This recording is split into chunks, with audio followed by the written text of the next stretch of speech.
plays 1 to 4 players and takes about 60 to 120 minutes to play.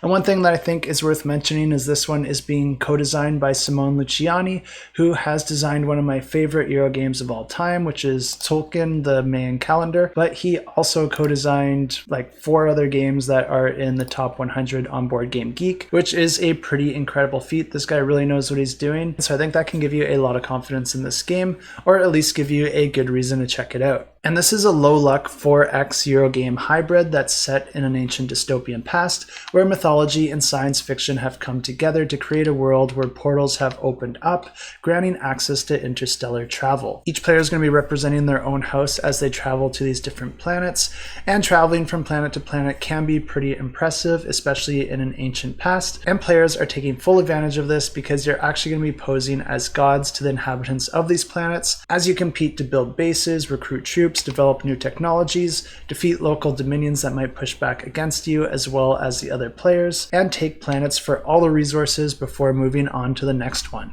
Absolutely savage.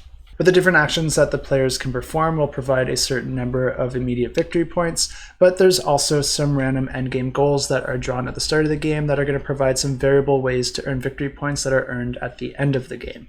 And a really neat thing about the way the action selection works in this game is that you're going to have all sorts of action paths on your board, and you're going to get a really powerful bonus if you're able to perform the actions by following one of those paths in sequential order. But that does come at a cost of restricting you to that path and doing every action in that order, which isn't always the most beneficial. So instead, you can also jump freely from action to action. You're just going to be foregoing a really powerful bonus that might be worth thinking about before you jump to your next action. And of course, the player with the most victory points at the end of the game is going to win the game, and I have links to this campaign in the description below.